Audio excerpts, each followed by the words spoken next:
खुलुमबाय इनसाइडनि बर'आव आं मिथु बर'। कंग्रेस दोलोनि गाहाय दैदेनगिरि प्रियंका गांधी भद्राखौ हगारनांगौनि दाबिजों कंग्रेस दोलोआ सोमावसारनाय हाबाफारि लायो। थांनाय 3 अक्ट'बर खालारखालि कंग्रेसनि दैदेनगिरि प्रियंका गांधी भद्राया दुखुथिया आबादारिफोरनि नखरखौ खौरां लानो थांनाय समाव इनायै पुलिसा खायो। बेनि हेंथायै आसाम हादरसानि दाब दाब जायगायाव दिनै सोमावसारनाय हाबाफारि लायो। बेबादिनो तिनिसुकिया जिल्ला कंग्रेस कमिटिनि दैदेननाय आरो जिल्लानि मोनब्रै ब्लक कंग्रेसनि हेफाजाबजों प्रियंका गांधीखौ हगारनांगौनि दाबिजों सार्कल अफिसनि लांगोनायाव सोमावसारनाय हाबाफारि लायो। मख'जाथावदि सोमावसारनाय समाव कंग्रेस दोलोनि माखासे मावथि सोद्रोमाफोरा आखाइ आखाइ प्ले कार्ड लानानै उत्तर प्रदेश सरकारजों लोगोसे बीजेपी सरकारनि हेंथायै स्लोगान होनाय नुनो मोनो।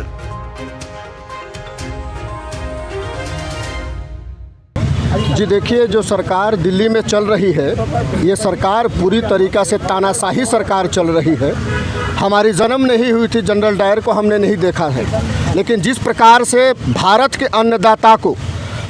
अन्नदाता को उत्तर प्रदेश सरकार ने उनके गाड़ियों को टायरों से रौंद डाला, इस प्रकार से ये तानाशाही चल रही है भारत के अंदर और उन अन्नदाताओं का अपमान कर रही है सरकार। उनकी बात को नहीं सुन रही है सरकार। और हमारी ऑल इंडिया कांग्रेस कमेटी की माननीय जनरल सेक्रेटरी प्रियंका गांधी जी उन कांग्रेस परिवारों के प्रति संवेदना व्यक्त करने जाते वक्त योगी सरकार जी ने जिस प्रकार से असंवैधानिक तरीके से उनको डिटेन किया, असंवैधानिक तरीके से उनको गिरफ्तार किया, इसके लिए कांग्रेस पार्टी आज सड़कों पे है।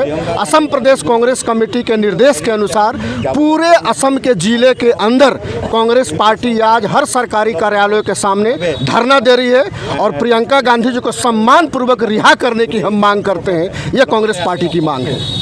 आज जो 3 तारिखे यूपी खारीत लखीमपुर जी कृषकर हत्या होइছিল, সেই হত্যাকাৰী হত্যাৰ খবৰ ল'বৰ কাৰণে আমাৰ নেত্ৰী প্ৰিয়ংকা গান্ধী তালৈ গৈছিল। তেওঁক সেই ঠাইলৈ যাবলৈ নিদিলে আৰু তেওঁক মানে প্ৰশাসনে এৰেষ্ট কৰি তেওঁক জেল হাজতত ৰাখিছে। গতিকে তেওঁৰ প্ৰতিবাদত অসম প্ৰদেশ কংগ্ৰেছ কমিটিৰ নিৰ্দেশ কৰ্মে আমি সকলো জিলাতেই আজি ইয়াৰ প্ৰতিবাদ কৰিছোঁ তেওঁক অতি শীঘ্ৰে মোকলাই দিবৰ কাৰণে। আৰু বিজেপিৰ যি দাদাগিৰি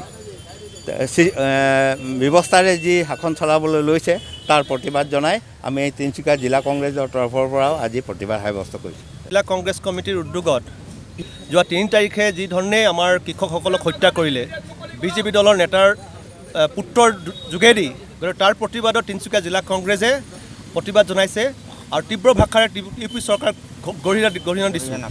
লগতে আমি খুব দুখ পাইছোঁ এইকাৰণে ভাৰতৰ যি অন্নদাতা, আমাৰ ভাৰতৰ প্ৰতিগৰাকী নাগৰিকৰ কাৰণে তেওঁলোকে অন্ন আমাক যোগান দিয়ে। এই বিজেপি ফেচিষ্টবাদী চৰকাৰে যি ধৰণে তেওঁলোকক হত্যা কৰিছে তাক আমি কোনো ধৰণৰ ভাল কথা ক'বলগীয়া কথা নাই। আমি তীব্ৰ ভাষাৰে আমি প্ৰতিখন জনগণে তাৰ প্ৰতিবাদৰ ৰাজপথত ওলাই আহিছে। বিশেষভাৱে মহিলাসকলে খুব দুখ পাইছে। যোৱাকালি এটা কথা আপোনালোকে দেখিছে যে আমাৰ নেত্ৰী প্ৰিয়ংকা গান্ধী ডাঙৰীয়ানীক অনৰ্থ দুখী পৰিয়ালক লগ কৰিব যাওঁতে দুখী কৰি তেওঁলোকক কৰায়ত্ব কৰি জেললৈ প্ৰেৰণ কৰিছে। তাৰ প্ৰতিবাদতো আমি ইউপি চৰকাৰৰ বিৰুদ্ধে আমি আজি প্ৰতিবাদ কৰিবলগীয়া হৈছে। এই বিজেপি চৰকাৰ ফেচিষ্টবাদী নীতি আৰু ভাৰতৰ জনগণে ইতিমধ্যে বুজি পাইছে।